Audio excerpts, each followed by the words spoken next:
Okay, welcome to the Golf Committee meeting. Call the meeting to order. For all those that can, we'll please stand and say a pledge of allegiance. I pledge allegiance to the flag of the United States of America and to the republic for which it stands, one nation, under God, indivisible, with liberty and justice for all.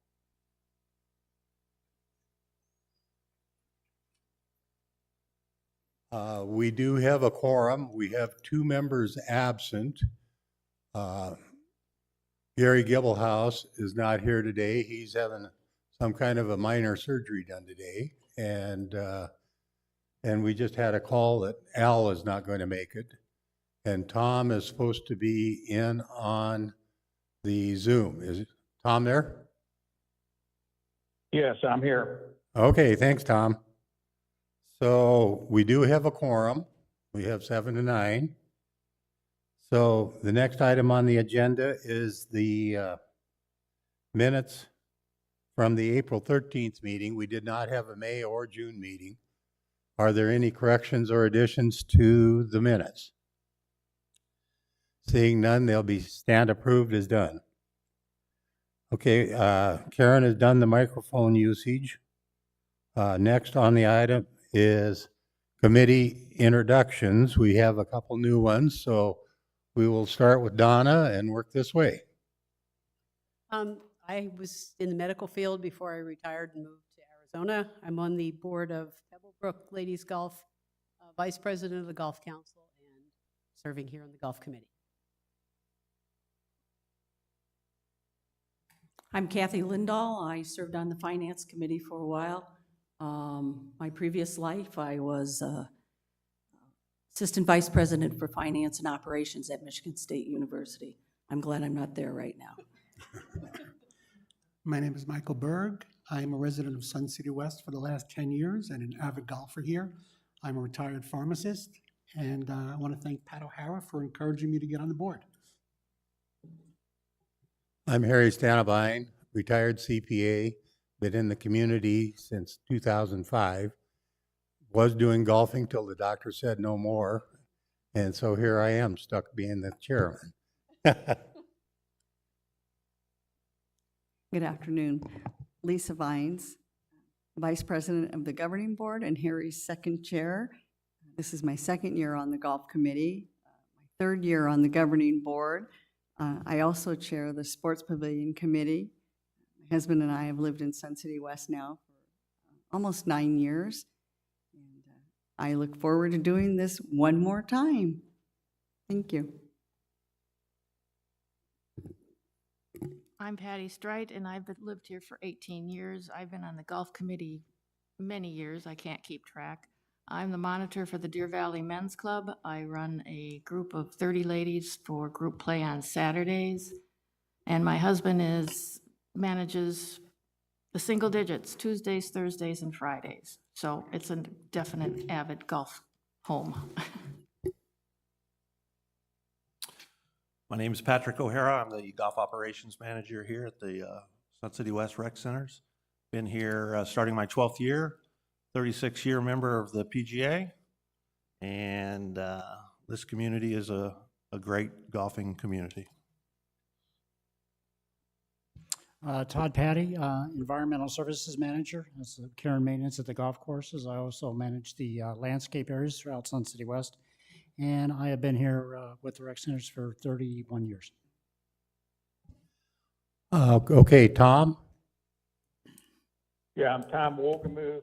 I've been on the golf committee 1 or 2 years more than Patty has. Hi, Patty. Hi, Tom. And I am a golfer, bicycle rider, and I am a USGA rules official for the last 22 years with a certification in the expert class. Thank you, Tom. And he is a wealth of information. Next item. I was there. Next item on the agenda is use of BoardDocs. Karen.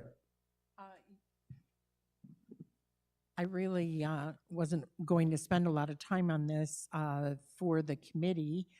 We did provide an attachment in your packet, which you can use to help you access BoardDocs and YouTube. For the audience at home, if you go to BoardDocs, you will find the instructions, just like the committee can, as an attachment to the agenda. So I'm not really going to be reviewing that in depth. Thank you. Are there any questions for Karen? Okay, next item on the agenda is committee rules, roles, responsibilities, and limitations, and it's all listed in your handbook. So please read your handbook, and if there's any questions, get a hold of me or Karen, and we will do our best to answer. Okay, next is staff reports. Golf operations, Pat.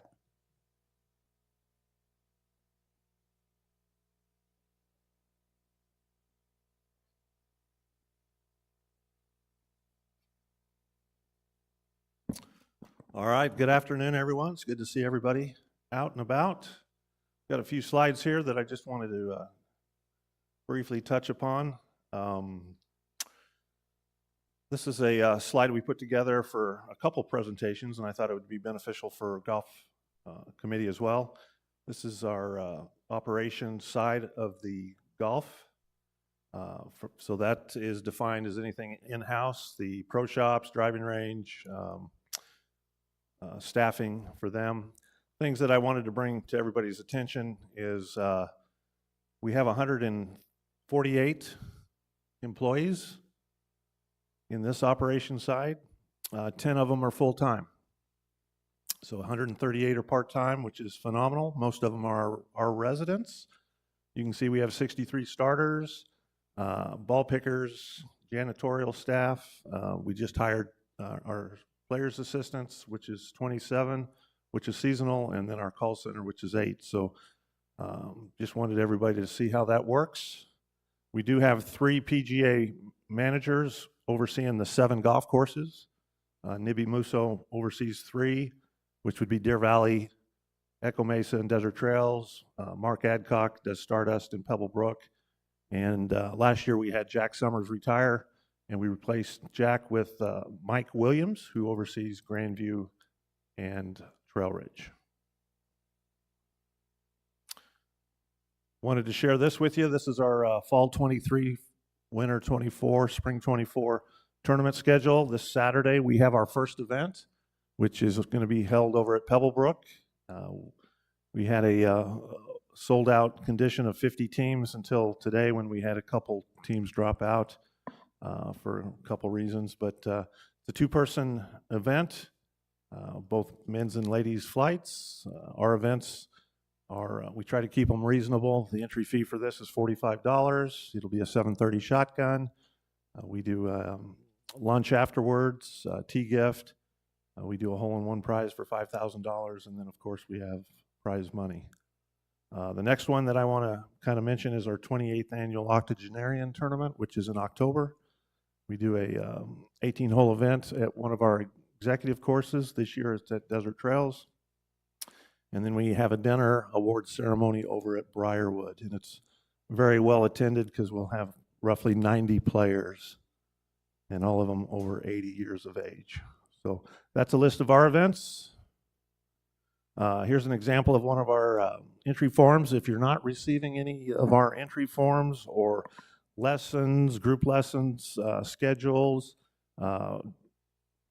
specials in the pro shop, anything associated with golf, please, I encourage everybody to give us your email address, and we'll put it in our database and make sure you're contacted. So we send out these entry forms 6 weeks in advance. This Sunday we'll be sending out the Octogenarian event entry form. So keep an eye out for that if anybody's interested in that. As I mentioned, here's a group lesson schedule for September. These have been well received. I've got Paul Gruza and Mike Williams. These are small groups, 7 or less students. We charge just $10 a student. So one of the things that we're really proud of is we're trying to tear down all the barriers that people might keep from playing golf. So we've got free instruction at time or inexpensive. We hand out free golf clubs, used golf clubs, which are typically donated by our residents here in Sun City West, and that's part of our Green Team program. So with reduced equipment, reduced instruction, if you want to play Twilight or Super Twilight, very reasonable to play golf here in Sun City West. Wanted to share this with everybody. This is a review from last year. We do hire 8 call center part-time, we call them temporary part-time employees because they work from October through April. This is the call load that they get each month last year. This last year we extended call center hours to include Saturday and Sunday morning. And I think down at the bottom here you see where they answered over 48,000 phone calls. So they stay busy and provide a great service for our starters in our pro shop. This was a interesting little slide we put together. One of the charges that I was asked to provide was, what are our golf league participation numbers look like? These are numbers, and you can see Deer Valley up at the top. I've got it broken down both ladies and men's club, and then far right column is the total of those two numbers. But we wanted to see what our dues paying membership looked like. And you can see down in the bottom left corner, 2,429 are very active golfers, at least active enough to get a handicap and play multiple times a week. New range ball dispensers, we've been in the process of rolling this out. We've had a few challenges with the technology, but we're getting closer. The goal here is to be able to do a couple neat things. In the past, we had the keys, and the keys we put in place, I guess it was about 7 years ago. And the downside to the key, although it's a great program at the time, was that if you lost your key, we couldn't replace it. It was like cash. Now going forward with the cards, we attach it to your name and rec card number, and if by chance you lose it, we can replace it and charge you a small fee for a new card, but it helps us keep track of people and their cards. A couple of comments on this. We exchanged the keys over at Golf Ops, so feel free to drop by Monday through Friday from 7 to 3. We'll be more than happy to do that. Range ball prices did go up. It's 3 for 30 plus balls, 6 for 60 plus balls. And there's some other flexibility built into our technology that we'll incorporate down the road. Best Tees Initiative, this is something that we're working with the USGA.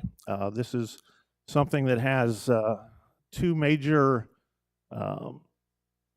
aspects to it. Trying to get players to play from the correct tee, and we're trying to also encourage pace of play. So going on the next slide, if you would, you'll see some cards that we're handing out. These are on our fleet carts, as well as there's posters at each of the facilities, and there should be one on the way out to number 1 tee. But the whole premise behind this is if a player knows how far they hit their 7-iron, and that's carry and roll, that would determine which tee you need to be playing from. And it's just a kind of an eye-opener for everybody, just to kind of see where everybody is. And we're finding out that there's some players out there that are playing from the wrong tee. So something that we'll continue to promote, and this is available at all 7 golf courses.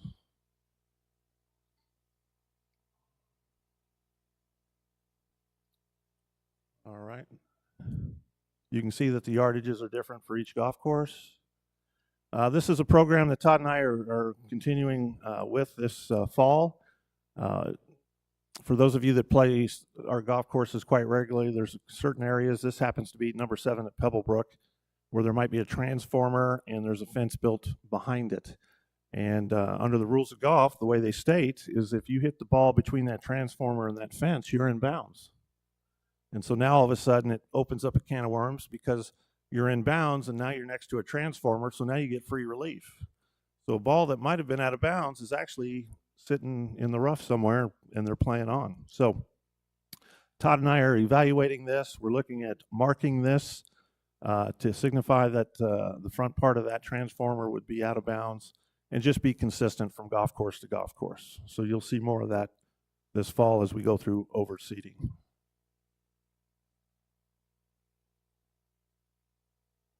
Just a reminder for cart paths, or carts using the path as much as possible. Reminder, we have medical flags available for those that might need that. They might be have some mobility issues, and we can take care of you at golf ops with that. If you do have a medical flag, you're allowed to get within 15 feet, or I should say 15 feet from tees and greens. If you don't, just a reminder, it's 30 feet. Todd does a wonderful job. He and his staff do a wonderful job keeping these courses in great shape. And a big part of that is trying to keep those collars and the areas around the greens and tees as good a shape as possible. And then I just wanted to mention Brian Turgeon. He's been a great addition. I mentioned earlier Jack Summers retired. In doing so, Mike Williams moved into Jack's role, and that gave us an opportunity to hire Brian. Brian's 29 years old and comes from us from Briarwood. So we're excited to have him, and he's a great addition. He'll be running all of our golf tournaments.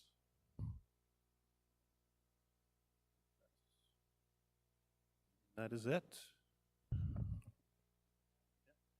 Are there any questions from the committee? Patty? Regarding the ball machines, have you ever stood next to them? The new ones? There is no insulation in there. The people on the patio are not going to be able to hold a conversation. So moving forward, we really like where the location of both Pebblebrook and Grandview are. But those are two unique properties in the sense that they have power on their tee. So as we're doing these parking lot replacements, we're trying to put the infrastructure in there to put power out towards the range tee and move those machines out there when we can. Yeah, until that time, we're trying to find the best location, but Trail Ridge right now is a challenge for us, but we'll get there. Mike? Pat, I just got a couple of questions regarding the ball machines. Yep. The first thing is, previously, when you bought $90, you got a $120 credit. I've asked 3 different employees, and I've gotten 3 different responses so far. So I figured you'd be the defining answer. Okay. It's $90 for $180 worth of range balls. Okay. Are we going to be promoting this, since that seems to be an advantage? It's the or an same. enticement? It's the same pricing as if you were buying at $2, and we landed on the fact that we wanted to try and give the residents the best deal possible. Also, I'll say that we've also eliminated the public discount on range balls, so they can get a key. It's $180 for $180. Okay. And the next thing is, why is it a 30-ball minimum? I've asked various people, I've been out here all summer, as you know, and almost everybody has said they would never hit 30 balls before warming up. They may do it if they're practicing in the afternoon or later on in the day, but most people would rather have 10 balls for $1 or 20 balls for $2. And if it was a $2 and $3, there are a lot more options for residents to hit, whether they want to hit 20 balls, 30 balls, 40 balls. The way it is now, it's either 30 or 60. And I can't imagine anybody really getting 60 balls to warm up. And if they wanted 60 balls, they could just do the $3 option twice. Right. So the controlling factor on this is whatever I drop once, I've got to continue multiples of that. So if I did 10 balls, it would be 20 for the large. So that's the limiting factor there. I can't control it and have different drops. So you can't do it for $2 or $3? I can change it and I can give it for whatever you know, we can do $10, but it wouldn't be, or 10 balls, but we wouldn't be charging $1. It'd probably be closer to $2 because I have to do it dollar increments. See, part of my concern also is, I'm sure we've all seen it, there are people that have range balls in the back of their golf cart, as well as baskets. And by increasing this, the average person, if they put $3 in, to get 30 balls, and they weren't even finishing the $2 last time, they're not going to be leaving those balls. So while I've heard in previous meetings that it's called renting the golf balls, You are. is that okay to rent the golf balls? You are renting the golf balls. But what is the inventory from one season to the next? Are we getting basically the same amount of balls back, or are we losing a lot of balls? Now, we're getting them back. They're just at a different location. So my baskets and my balls go in cycles. And to clarify this, balls and baskets should not be leaving the golf courses. That's a no-no, okay? I would agree. You are renting the balls. You didn't buy the balls, you rented the balls. And so we're asking everybody to use those. So my suggestion with what you're talking about quantity, because of my challenge with, if I make it 10 balls, it's 20. And I think there's more people out there that would hit more than 20 than there are that just want to hit 10. So being around this environment for a while, our range revenue continues to go up.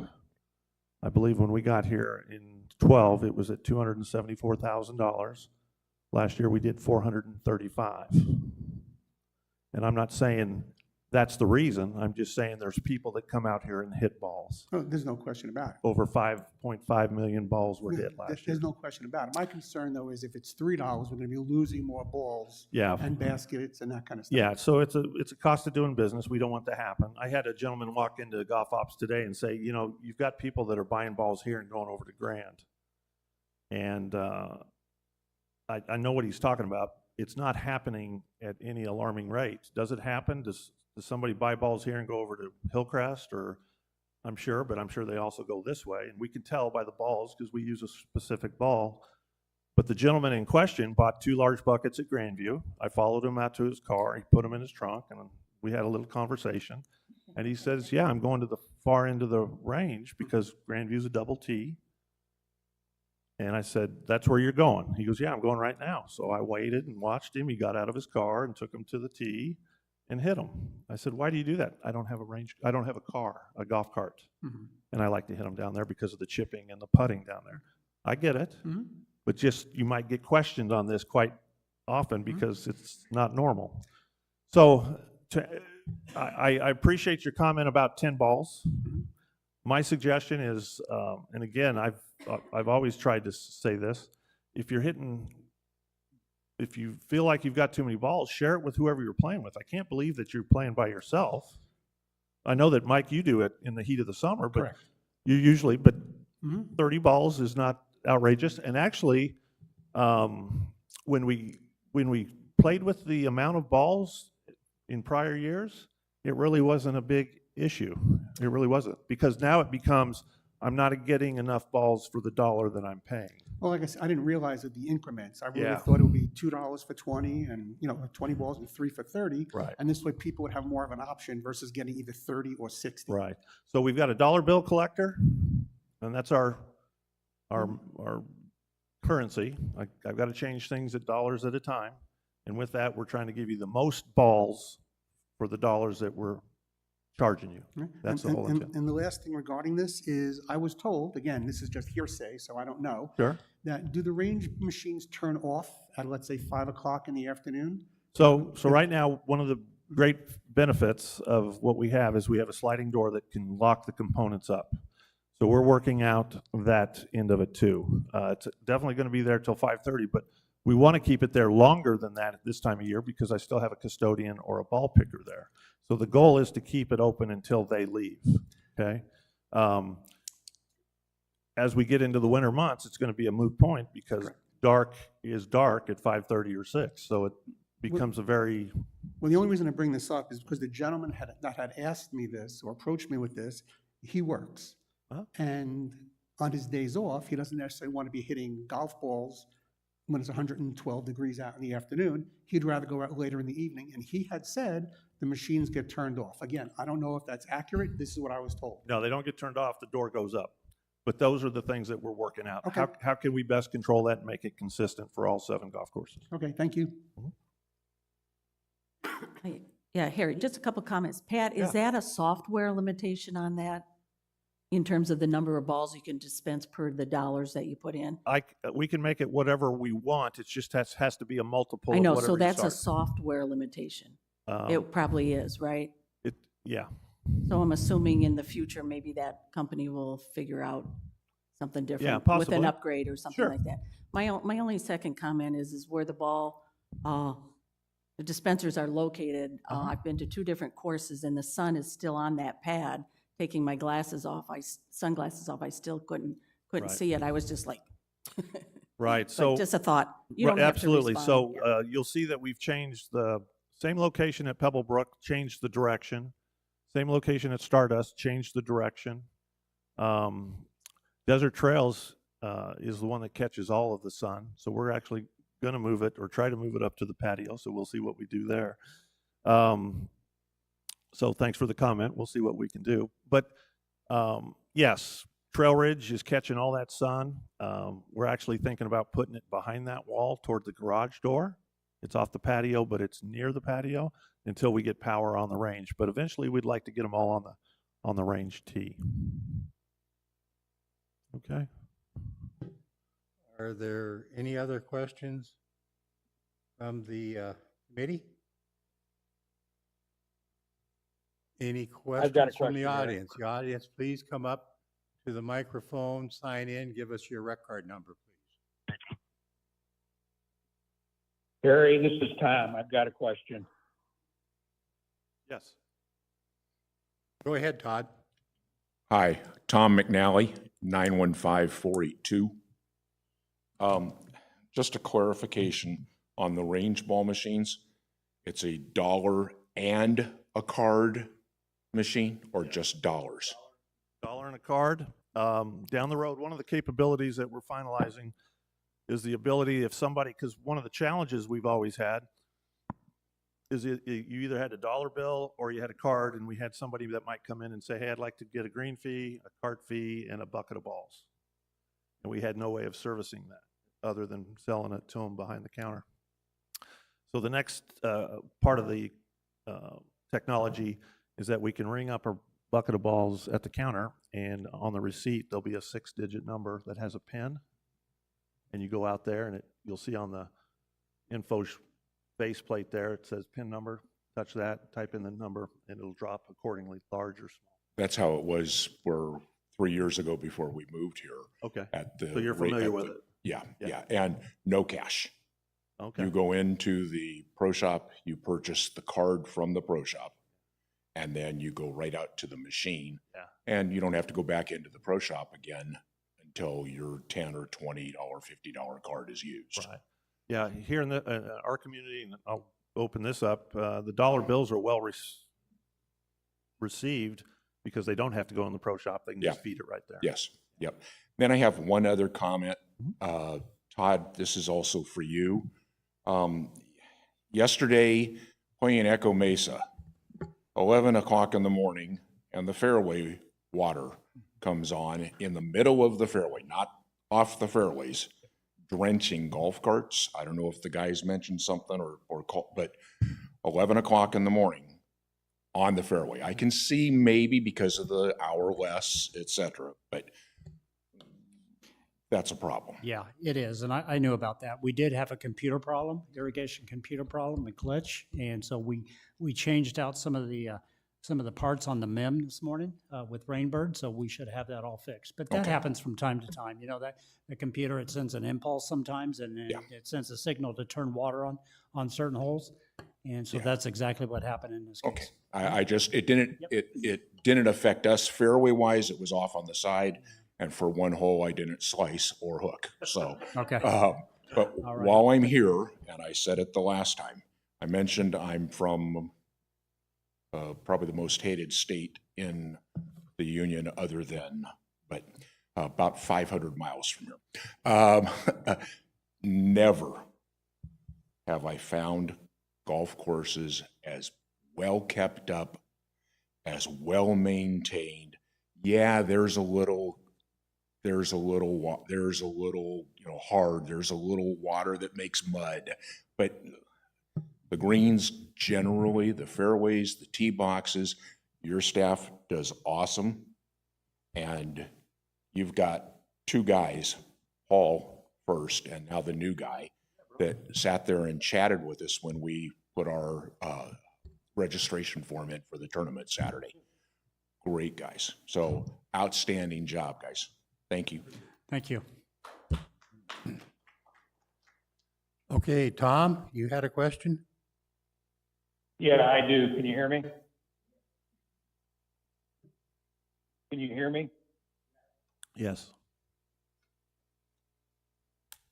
Pat, you commented on the range balls that $90 gets you $180 credit. I thought the budgeted was 90 for 120. Yes, that had been kicked around. I know that I believe the golf committee had, I think maybe suggested keeping it the same, but we had an opportunity to increase it, and we took advantage of that, and wanted to give, again, the residents the best deal. Okay, so it is $90 for $180. Is America great or what? I guess. Okay, thank you. Thanks, Tom. One comment I'd like to make is this is questions to Pat, so keep your questions to that because Todd's coming up later, and then otherwise we'll get this meeting going in 8 different directions. So this is questions towards Pat. Good afternoon. My name is Bob, and I spell it the same frontwards as backwards. Hessla, 132548 is my rec number. And I talked to Pat last week for about, I don't know, 25, 30 minutes. And, and I told Pat that not only are the staffs and the people working at the course are great, but I said, they're in a no-win situation. If pace of, what happened to the summer there? If pace of play is slow, then, the guy out there on the course can say something, but people don't respond. So I think it behooves the committee or the members of the clubs to speak to their membership about playing ready golf, keeping up with the group in front of them instead of the groups behind them. And I know I play a lot at Desert Trails because it's a minute and a half from my house. And the 6th hole is nuts. You could end up with 4 groups on that hole because of somebody's being slow. My other comment was my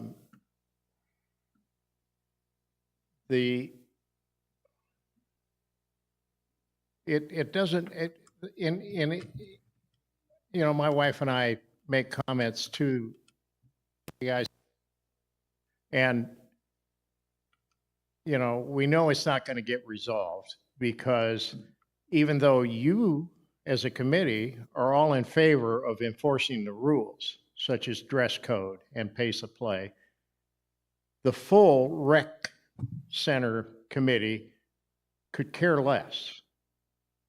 Because if somebody is doing something that they shouldn't be doing, like driving right next to the green in a golf cart, and I see this happen at least, especially in the winter, a lot, these people get told they can't do that, and then they complain to the full committee for the rec center, and nothing happens. So either you have rules or you don't. And I'm a rule follower. I have a handicap flag, and I don't get closer than 40 feet to the green in my cart. But I'm an exception, not the rule. And the other thing that the clubs could do in talking to their members of their clubs is how to fill a divot. I fill my wife's sand bottle every other round because she's out there, especially in the winter when she walks, she's out there filling divots from the time she tees off to the time she gets to the green. You know, and she's fastidious about it because we both believe these are our golf courses. We need to, along with everyone else, take care of them. You know, it's like people who go shopping in the grocery store and they get a cart and they take the cart out to the parking lot and they just leave it there. They don't go to the corral where they have, well, there, I'll get it when I get up. They don't go out and put the cart in the corral. And I can tell you as a fact, for 25 years of my life, I managed supermarkets. And there's a cost incurred. And as a business owner, and basically, you know, golf here is a business, there's a cost to all the things that the staff has to do. And it would not, every year prices go up, costs go up, and you wouldn't have to always raise the fees if you would just take care of the turf, take care of the problems with the slow play and with people driving up next to the greens. I got about 100 other things, but I'm going to stop there. Okay? Thanks for hearing me out. Any other comments? I only have one, Pat, is you have to figure out a way when I'm playing from the red tees, according to the new signs, that Patty and Donna and Kathy don't pick on me. They wouldn't dare. They wouldn't dare. Can I comment on this gentleman's couple things that he said? I think one of the things that we're challenged with in golf ops concerning breaking of rules and be it cart rules, dress code, taking balls from the driving range, unless we know that person from a interaction, there's a lot of golfers that run in anonymity here, meaning, and I feel for my PAs because they've got a list, but between that time that list was printed at 6:30 in the morning and the time 10 o'clock rolls around, groups change. And there are people that are shuffled around, and if you're going to accuse somebody of breaking rules, you better have your ducks in a row, right? Exactly. And we talked about taking pictures, so my PAs will go and take pictures of blatant disregard to rules, and then we try to get them identified just to make sure, because it becomes a he said, she said type situation. So we're trying to make improvements there, but I would challenge all of us to figure out a way, and I think it's, from my standpoint, if we could register our private carts and have some kind of sticker, if we put their rec number on it or we put some other number on it, and that way that person is accountable for the actions that they do, and now we have a way of tagging that. So that's my thoughts, but that's the challenges the staff has because we don't know that person. We might not be able to catch them because they've got speedy carts, whatever the reason. Now all of a sudden it goes uncorrected. It's not corrected at the time. And so just a thought. Pat, are your PAs empowered to ask the group to pick up where they are and skip on to the next hole? Right. Yes, that's the last thing we want to do. That's kind of the last arrow in the quiver, if you will. We like to try to handle it differently. Best tees, are you guys playing? Are you ladies playing from the best tees? If we see that, hey, a bunch of people are playing from the blues and they're playing out of people's backyards, hey, you might want to step up or play a scramble until you catch up with the group in front of you. And that's one of the reasons why typically we haven't really gone on to Men's Day as a PA, because they're playing in some kind of organized game. And if a group's slow, my PA can't do anything because they've got to post a score. And so that's one of the reasons why we say we're not going to get in that game. Let the men's club or police their own until we have teeth in something that we can say, nope, skip a hole and you're good on an organized event. But those are things that we constantly fight. But yes, the last thing they have in their arsenal is we need to skip a hole, or why don't we stop at 9 and give you a rain check and go forward and get the pace of play going? Because there's nobody who wants to be behind that group, right? And if you're the second group out and you're slow and we've got 240 people on that tee sheet, that 4 hours and 4 hours and 10 minutes is not going to be achieved. So they try to address it as quick as they can. Thank you, Pat. Next on the agenda is Todd. Good afternoon, everybody. Just have a few items today. I have an overseeding update, Grandview project update, and then also in your packet that you have today, you have the USGA site visit report. I'm not going to go into a lot of detail on that today, but what I'd like to do is have you take that with you, read through it. If you have any questions or comments on that, then I'll address those at next month's meeting. We can talk about that. That's all right with you, Harry? Okay. Pete? All right, so it's hard to believe, but in about 2 weeks, we're right into overseeding. And believe me, we're ready for it after this summer. We're ready for a little bit of a break, and hopefully the temperatures back off a little bit. So we have our first 4 golf courses: Trail Ridge, Desert Trails, Grandview, and Echo Mesa. They're the first to go, and that would be on Thursday, September 28th. Now, we are going to get a little bit of a jump start over at Desert Trails and Grandview just because we're closed right now. And by doing that, that's going to allow us to take some of that manpower and equipment to those other golf courses when we close on the 28th. So our plan is to have everything seated probably on the 29th at Desert Trails and in Grandview, and then we can take those resources and move those over to Trail Ridge and Echo Mesa at that time. So again, it's a 4-week closure, and I think this is the 3rd year that we've had that. In the past, we had 3-week closure and 1 week on the you had to remain on the cart pass.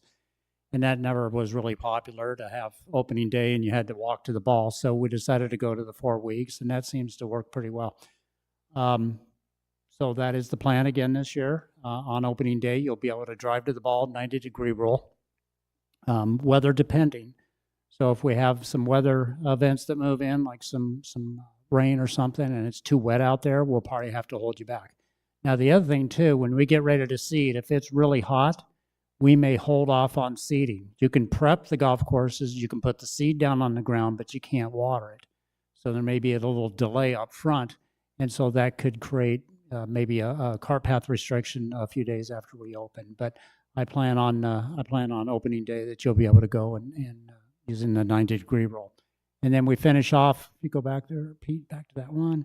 And then the last 3, Pebblebrook, Deer Valley, and Stardust. And hopefully we don't have a repeat of last year. If you remember those last courses we overseed, we had a little bit of rain, we had some wind, and then it got cold, and then it stayed cold. We had a real problem germinating seed. So hopefully the weather will cooperate a little bit better this year, and we'll have a good overseed. All right, the Grandview Irrigation and Turf Reduction Project, we're just about ready to wrap that up. The irrigation system itself is completed. In fact, they completed that 10 days ahead of schedule. So the whole golf course right now is watering with the new system, the new heads, the new pump station, new valves, and everything. Desert landscape installation is about 90% complete. That's the plant material and the desert rock, the decomposed granite. Their deadline is tomorrow, the 15th, and I think they will meet that. But they still have a lot of cleanup to do. So just because their deadline and they finished, that doesn't mean they're going to pull out. That crew's going to be around for another month.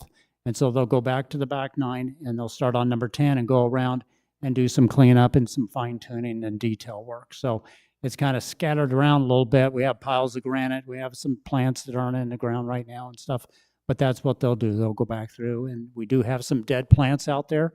They are going to replace those. Those were all guaranteed, so that's not a problem.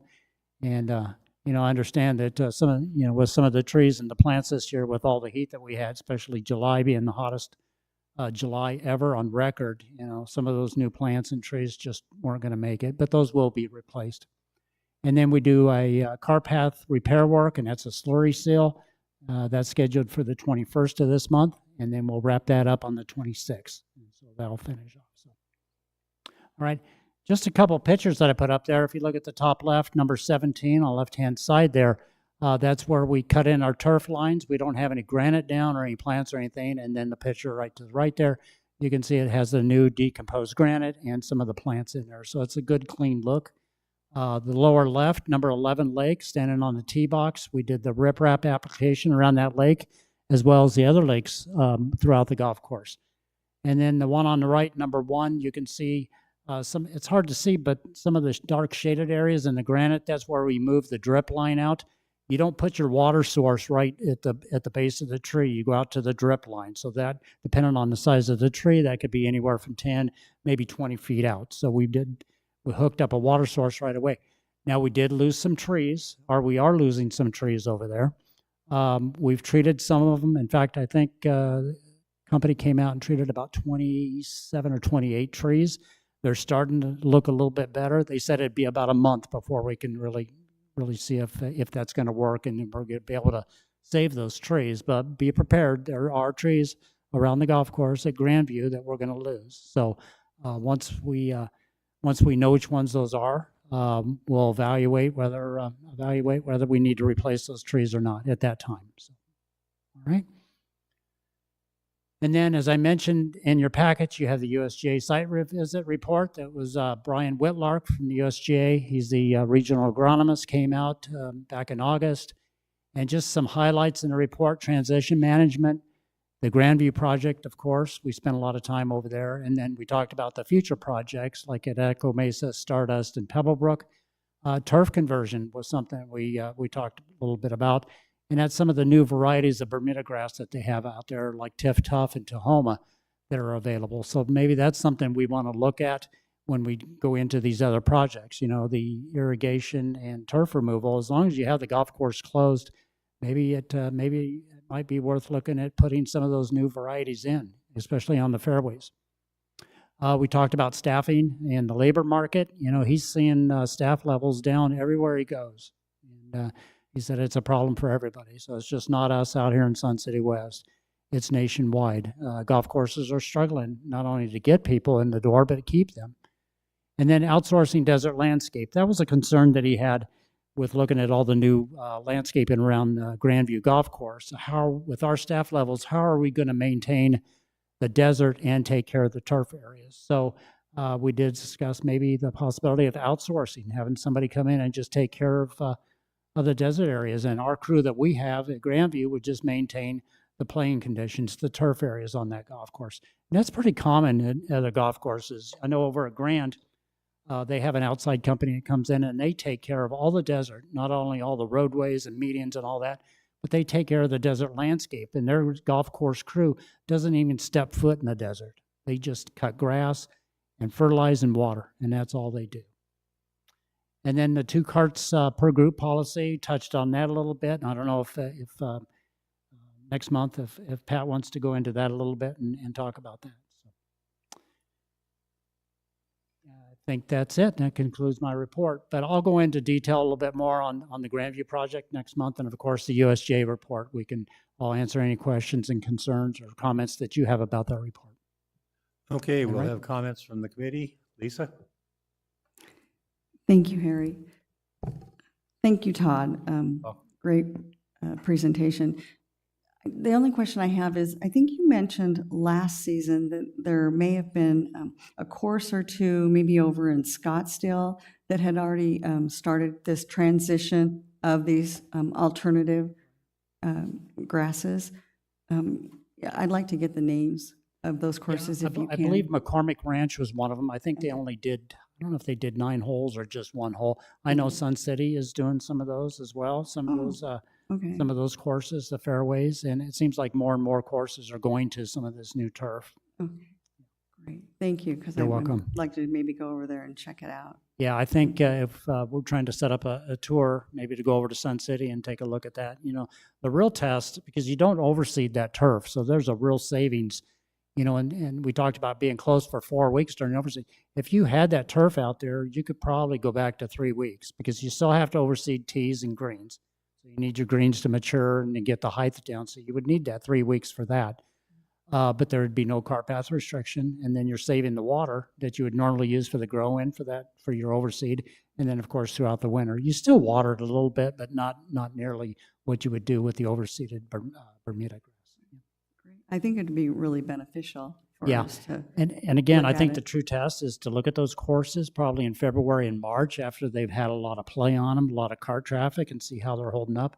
My question, what do you do with divots? Do you just fill them with, I guess you just fill them with sand. You don't want to put seed out there because you didn't overseed. And then the cart traffic, that's the real test to see how it holds up.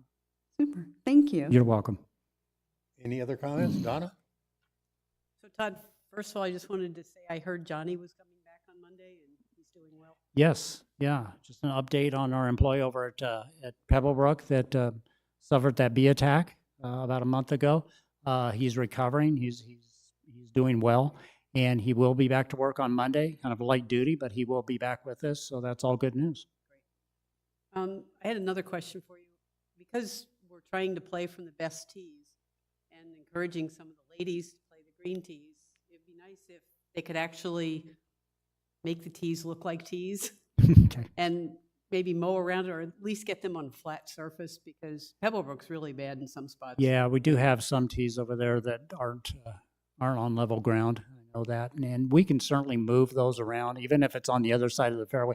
We Right. tried to put them as close to the cart path as possible, but if we have to move them over a little bit, and it's not that far, maybe 20, 30 feet to get into a flat area, we can certainly do that.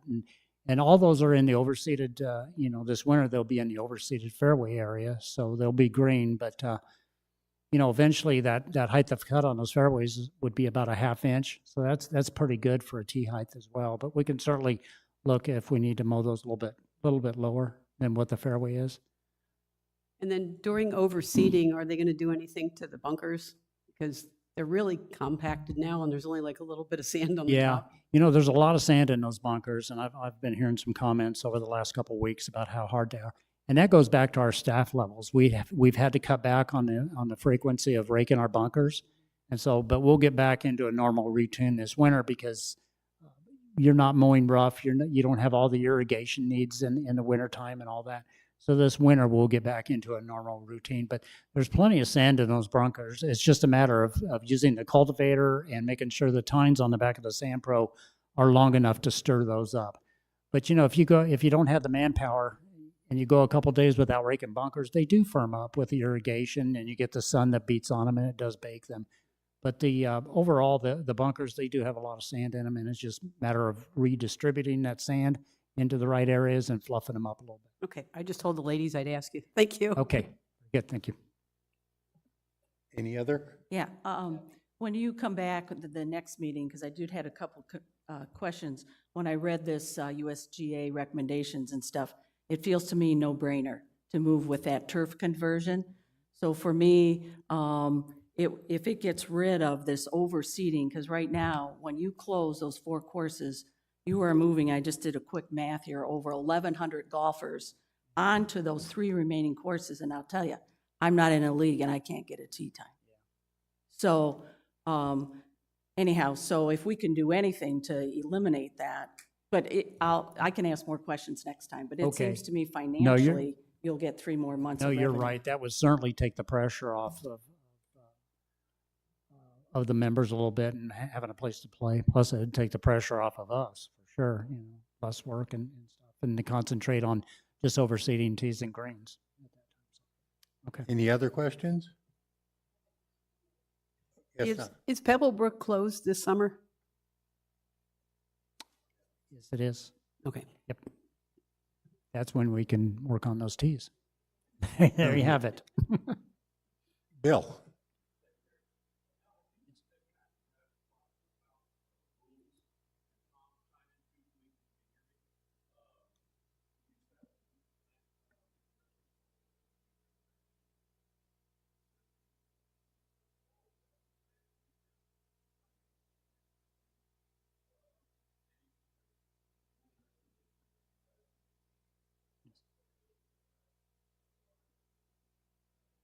Yes. Absolutely. I'll let Pat do a little bit of this, but I did talk to him a couple days ago about, we do want to keep all the carts out of the desert areas over at Grandview. That granite's still soft. We have a lot of drip emitters that are running to the plants. We certainly don't want you to run over those and snap those off. And so Pat, I think he's going to come up with, or he did come up with a rule, maybe a free drop out of those areas. Right. We're expecting those desert areas to be really soft, and with the low-profile plants that are out there too, we're looking at free drops out there. I've talked briefly with Tom yesterday. We had a brief conversation, and I told him I would definitely get his input on this, but we're making some signs and reminding all the golfers that if you do hit it in the perimeter areas, which is the majority of the desert area, that you can move it to the closest area outside the desert, free drop, nearest point of relief. So look for that. There'll be some signage with that, but we're thinking if we can get a year under our belt, and we'll let Todd determine that we can get this established and then change it as needed. And you know, the desert areas, that rock, I think we put that down at about a 2-inch thickness throughout the golf course. And normally it firms up after a short time, especially in the summer, because you get those monsoon rains and it does compact that, it pushes all the fines down to the bottom, and it's a nice surface. But as you know, if you're here this summer, we didn't have any rain to do that. So it's still a little bit loose. It's firmed up a little bit. I was walking on it the other night, and it's getting a little bit better. But if we would have had some rains like we normally would get, it would have been much better. So hopefully this winter we'll get a few rains and it'll compact that down a little bit, and we'll be good to go. Are there any questions from the audience? Please come up to the microphone, give your rec number.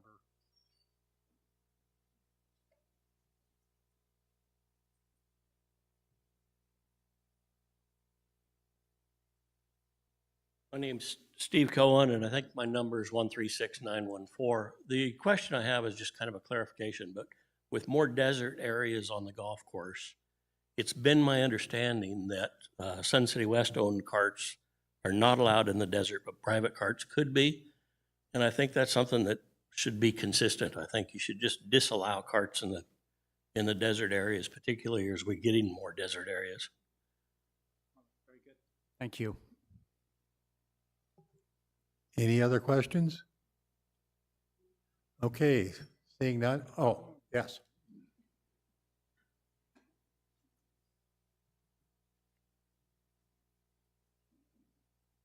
This one will be a short one.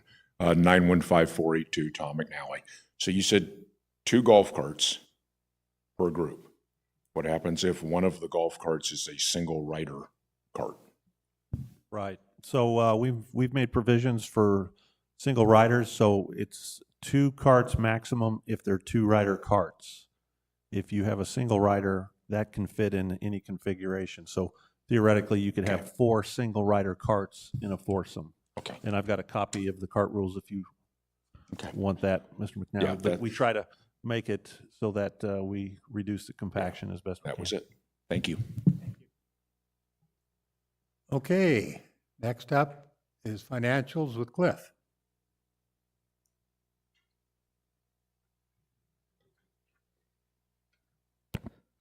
Good afternoon, everyone. Thank you, Director Standenbein.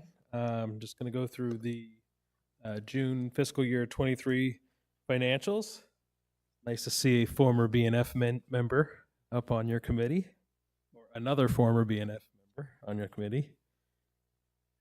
Okay, so first of all, this is the June year-to-date 23, or the fiscal year 22-23 final financial statement.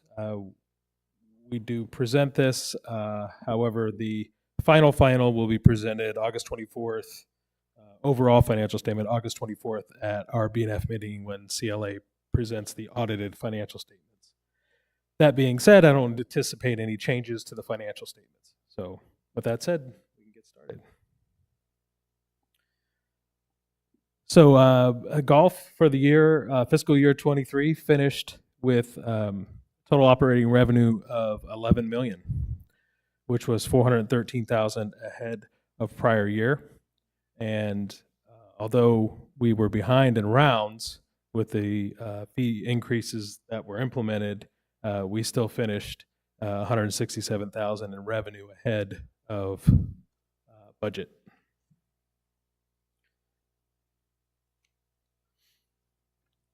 We budgeted 320,000 rounds, and we ended up at 323,280 rounds.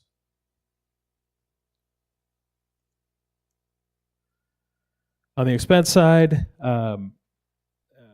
we had 391,000 increase over budget, unfavorable, and in the expense area, most of that pertaining to wages and benefits. We had a larger increase in minimum wage, which was unanticipated in the budget process when we put the budget together, and also our benefits increased. We talked about that all throughout last year, but with those two things came in a little higher. Also on the supply side, seed came in a little higher than we thought, as well as fuel.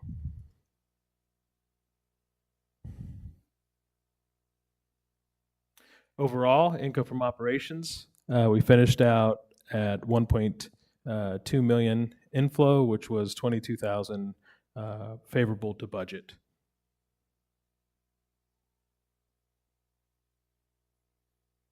Taking a look at 23 versus 22, we finished 400,000 ahead on golf fees, although we, like I said, were behind 10,000 plus rounds from the prior year, and overall 365,000 ahead of prior year. Looking at the rounds, there's the 534,000 rounds less last year. We really, I will say December, January, and February, we had a lot of weather events that impacted that. We did rally at the end of the year though. May and June, we were over budget, which really helped. But it finished 10,500 less than prior year. And then the golf fee per round with the increase increased $2 or 7.8% higher than prior year. Some of the revenue notables, our annual card revenue really carried the year for us. It really helped us in golf. And that's the benefit to the cards, because that's steady revenue coming in monthly. And when you have those decrease in rounds due to weather, you still get that monthly impact of that card revenue, which helped us for the year.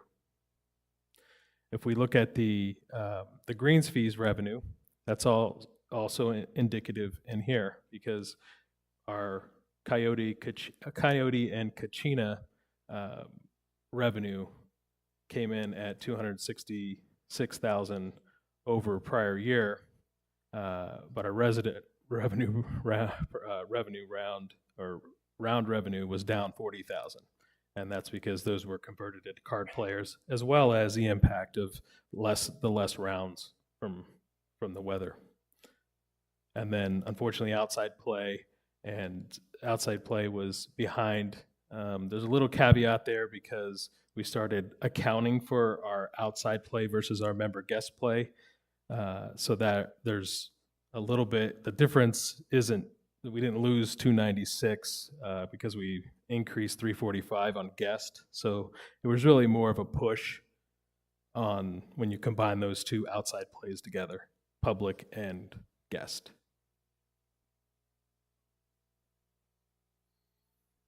On the expense side, certainly anticipated increase in wage and benefits, 979,000, the main increase, and then fuel and seed. Talked about that for a total of 964,000 ahead on expenses, or unfavorable to fiscal year 22. As we said, wages alone were 697,000. That's just simply because of we did some market adjustments on some of our full-time positions, and then on our the rest of our employees really, because they're part-time, are tied to minimum wage. So the minimum wage increase really had a big impact on us last year. And then health insurance came in much higher than we anticipated. Overall, finished the year at 1.2 million outflow versus 608 prior year, for a 599,000 unfavorable year over year in operating cash outflow. And that's all for my presentation. One question I have, Cliff, is when we see guests up 345,000, we see outside play 296,000. Are we keeping track now of the number of players that are outside play and guest players? Are they in two separate categories now? So we can know what is happening with outside play. Are we going up? Are we going down? Yes, we are. And once we hit January, we'll have good numbers year over year, because that's when that started, when we started charging per AZDOR, started charging sales tax to public golfers. So there's an incentive for the golfer to identify properly, and there's an incentive for us to get them identified properly on the tee sheet as well, because, and we have two different rates now for public and guest. So there's another incentive there.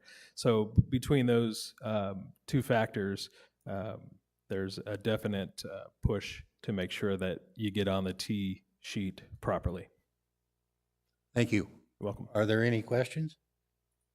Of course, you knew I would, Harry. Yeah. Okay, Cliff, let's look at slide 10, summary of expenses.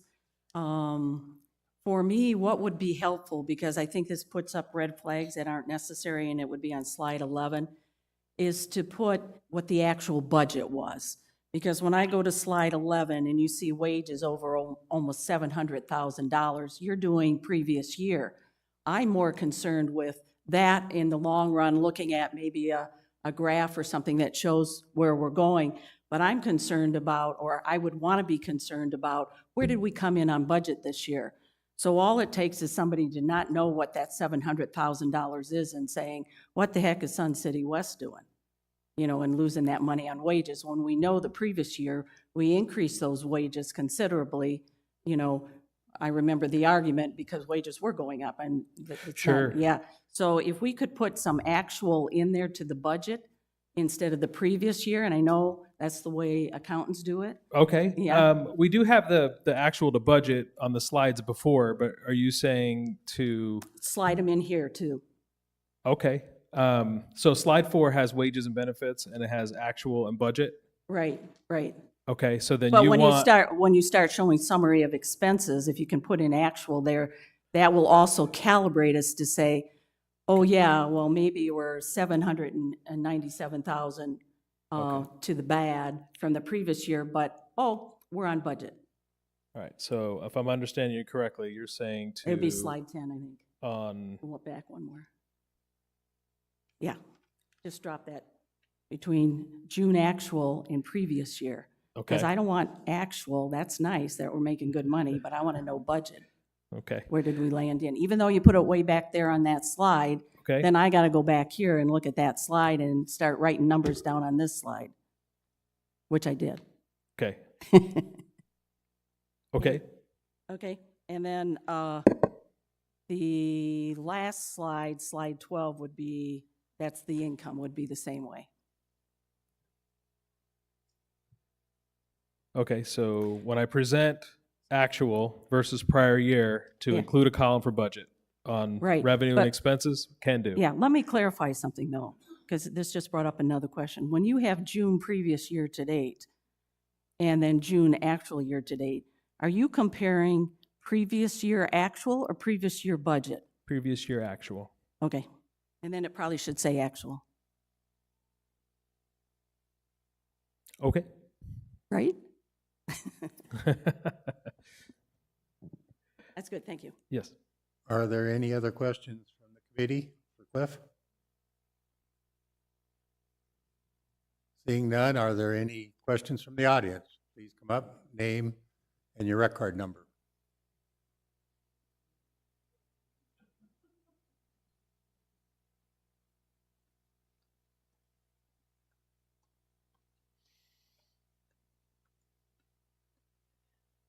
Hi, I'm Sue Smith, 114783. I have one question and one comment. How much does it cost to rent a cart for two people if you're residents? $36 16. Cart 16 fee per is person. per 16. two. So it'd be 32. It'd be 32. Yes, it'd be 32. And how much is it for outside players? The same. Why? Right. Why wouldn't we charge outside people more for everything?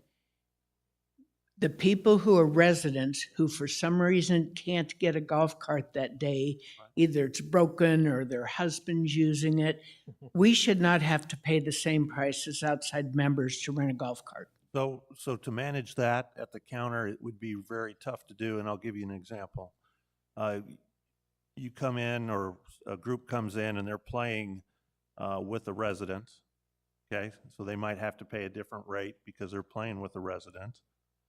Or if the groups change, now I paid for playing with, I'm a non-resident, and the groups change, we're getting refunds back and forth on this. But if you're saying that everybody that walks in that door, yeah, if they're not a resident, pays more, Yes. it has some challenges there. But yeah, definitely we could Well, look. there will always be exceptions to Sure. that. But if you bring in, we've got a lot of outside players, they buy those yearly passes, they should be paying more to rent golf carts than the residents. So should That's what I'm saying. Are you saying a guest that you bring should pay more than a If- resident? Yes, Okay. if they rented a golf cart, yes. Okay. And reduce the amount you're charging the residents. Just a suggestion. One other question. We can consider that in the next upcoming budget cycle. I would It's certainly appreciate something that. that can be discussed at this committee and we talk Because about that's, Yeah. it sounds like you're gouging the members, and I resent that. The other question is, which I already know from this morning, for 3 years, we've complained about the lack of misters at the Crooked Putter. I understand it's a golf issue, and I understand the guts need to be moved out of the golf lab, but we've been talking about this for 3 years.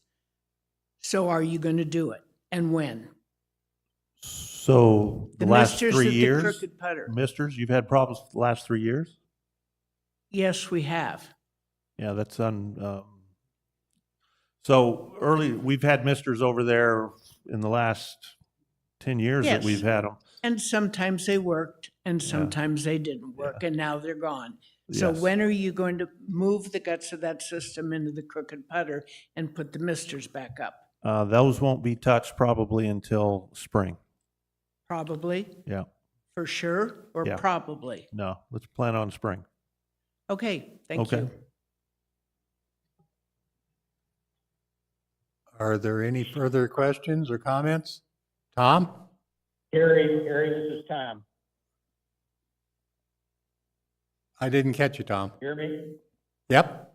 My question to Cliff is that, if I understand correctly, last year we were 1.2 million shy that the rec center made up in the golf op. Is that correct? Yes, sir. You could look at it that way. Okay, and how many actual residents do we have? How many residents pay the annual fees, the rec center fees? Roughly 28,000. Okay, I'm just trying to figure out how much of that rec fee actually goes to sport golf. I don't think it's that very much money. 28,000, you said? Yes. So like $43 of the 500 fees is what's going to support golf. Kind of, you can, not really, because there's other revenue streams. It's kind of hard to back into that way. But I do understand what you're trying to do. Yeah, I mean, you know, there's so much about everybody complaining about how much the fee is and that they have to support golf, but if, you know, $43 is all that's coming out of there, and they're getting all the benefits of the golfing community, whether they golf or not, that's pretty cheap. Okay. Thanks, That's Tom. my opinion. Yep. Yep. Any other questions for Cliff? Thank you, Cliff. Thank you.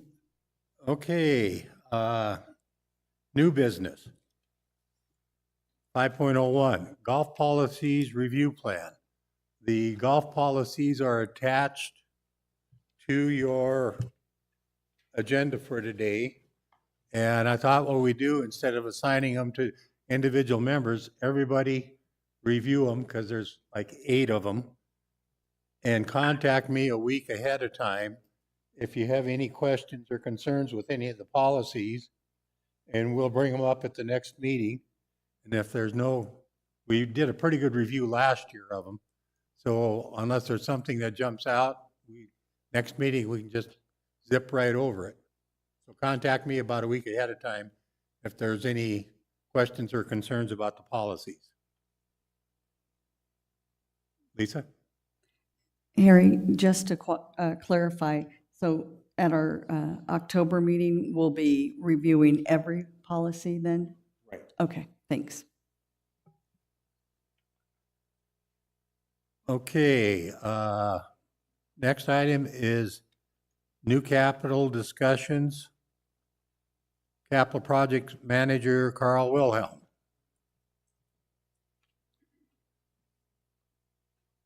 Hopefully shorter than the last meeting. Good afternoon, everyone. Yes, I definitely have that in mind.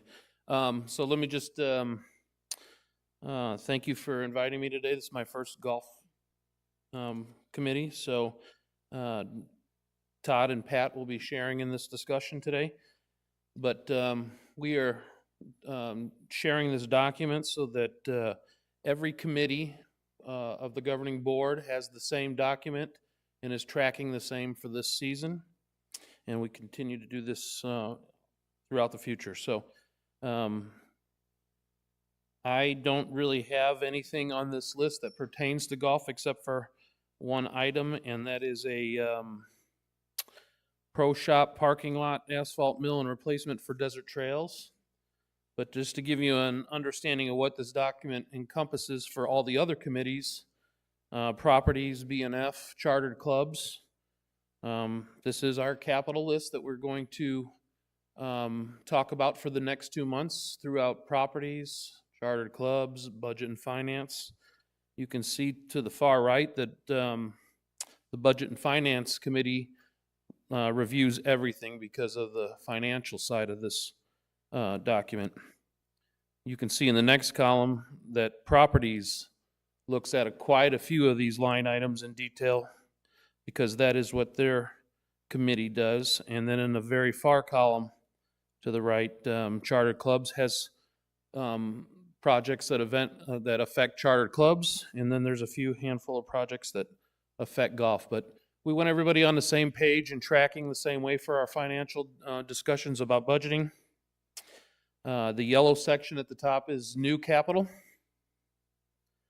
The blue section is items coming directly from our reserve study modeling tool that myself or Russ Boston or generally other department managers manage. And then in the green section, it's also directly from the reserve study tool, assets that are due for replacement. That is managed by Pat or Todd. And then finally in the pink section, that is our allowances. So it's a dollar amount. This year's proposed dollar amount is $420,000 for unexpected projects that come up through the year, such as a well pump replacement, IT needs, ADA compliance upgrades, unexpected facility improvements, and safety and structural integrity items. So that's the end of my discussion on this directly, you will see a revised version of this every single month.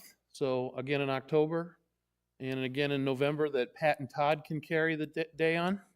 I just wanted to start us off initially with an understanding of what this means. So I would just say that I do have plans for desert trails to be proposed in the FY24-25 budget for asphalt mill and replacement. And then just to give you a little update, Grandview is done. That project is already completed, and Trail Ridge begins September 28th for full asphalt tear out. Thank you. Any questions? Thank you, Carl. Are there any questions from the committee for Carl? Are there any questions from the audience for Carl? Thank you, Carl. Last item on the agenda is outstanding issues. One thing that we've talked about.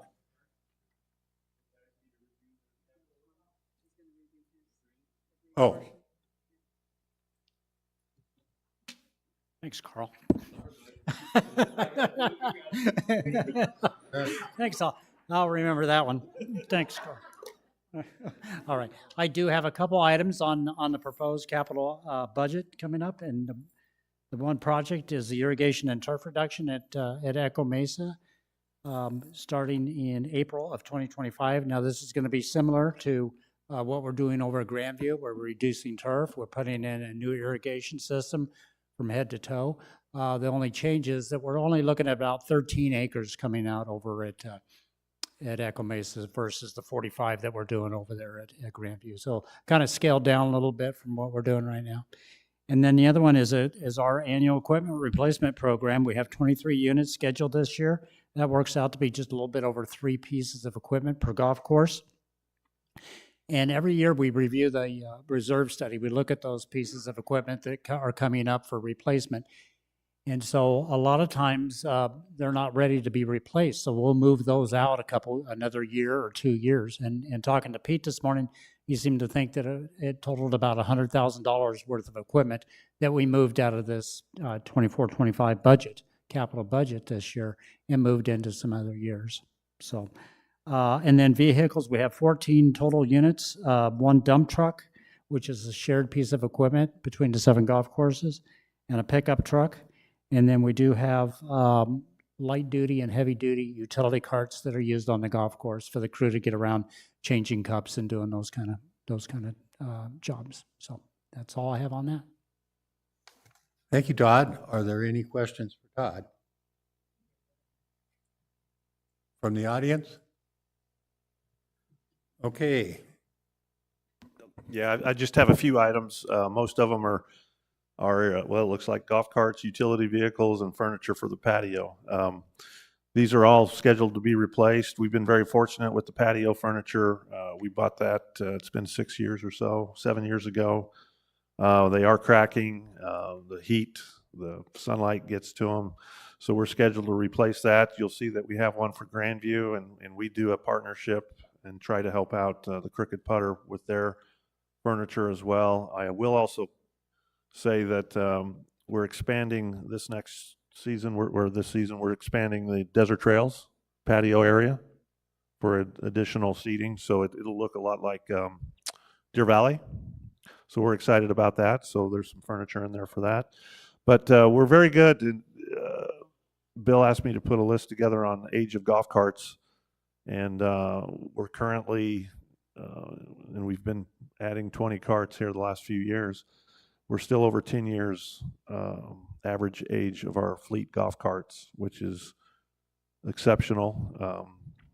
We'd like to get it younger, and we will, but we've done a good job there. And then the ball pickers, we've got ball pickers that are 15 years old. So it's just one of those required necessities that we have to have. So pressure washer, and then every once in a while a beer cooler has to be replaced. So it's pretty lean, but as Todd does, tries to make it go as far as we can.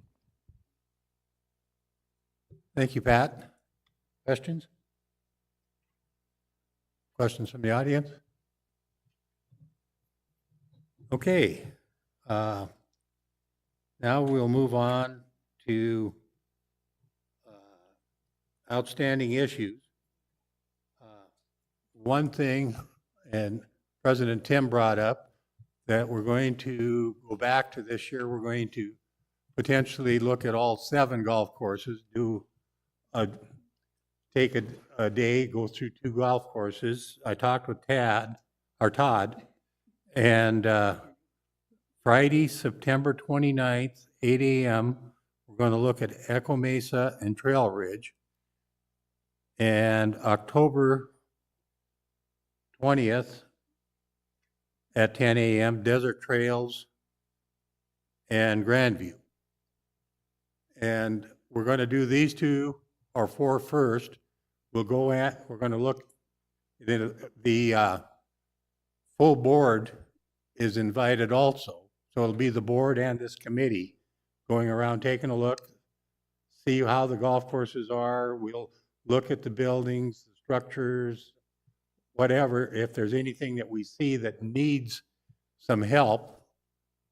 But I think generally what I've seen, they're in pretty good shape, but we'll just give it an eye, give it a look, and come back and report, and then decide if we need to do the other 3 courses or not. Any comments? Yeah, because we're going to do this when the golf carts are closed, or the courses are closed for overseeding. So we're not going to be interfering with any golfers or anything like doing that. So we'll get more information out to everybody, and it'd be show up with your golf cart and we'll do a drive around. Todd? Yeah, if I could just comment. Yeah, you know, this time frame that we put together is during the time that the golf courses are closed for overseeding. So 2 things, we can have the whole golf course to ourselves. We don't have to worry about interfering with play. And then we can stop and talk and all that kind of stuff out there and not interfere. The other thing is the first 2 courses, you can actually see the prep work that goes on for the overseeding. And then when we do the last 2 over there at Grandview and Desert Trails, later on, you can actually see the end result of what we do, of all the prep work and the seating and everything. So it's kind of exciting to see how that all happens and stuff. Thank you. With what was brought up earlier, and I haven't had a chance to talk with Pat about this, do we want to see whether there's a couple of the committee members want to get together with you and possibly look at putting numbers on golf carts as a resolution to this issue of if we got people misbehaving, it's a way to identify? Is that something that we should we'll form a... Yeah, I would be very interested in sitting down and discussing it a working group, I guess is what the new word is. Thank you, Jack. So is there anybody that would like to, Donna and Michael? Okay, I think that's enough to make a good working group, and we will have it on the agenda and come back and discuss it at the October meeting. Okay. Next is committee comments. Well, that was perfect timing.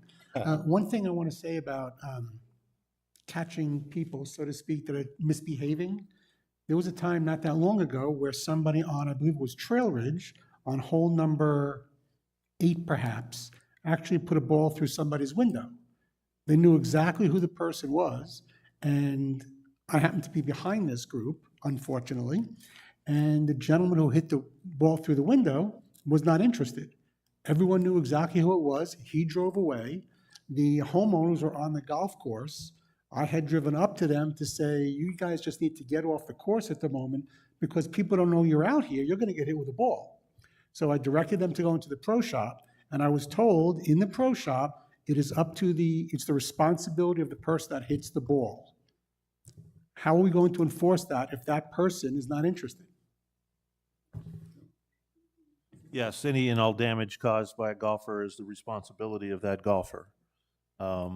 Identifying them is one thing, getting it that far is another. We will do whatever we can to help identify that golfer. After that, we're kind of just out of that equation. But that would go a long ways, because I think just sharing that information and educating everybody that if you do break a window on a golf course, it doesn't negatively impact your homeowner's insurance. Now, if you did it once a week, I'm sure that would go up. But there's things like that that need to be educated on, and saying it's not a big deal, folks. But if you did that once a week, you're probably playing from the wrong tees. There you go. Best tees, there you go. Okay. Donna, any comments? Lisa? Patty? Any comments from the audience? Nope. Oh, Tom? Any comments? No, I'm fine. No comments.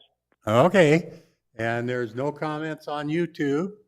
So being no more comments, the meeting is adjourned.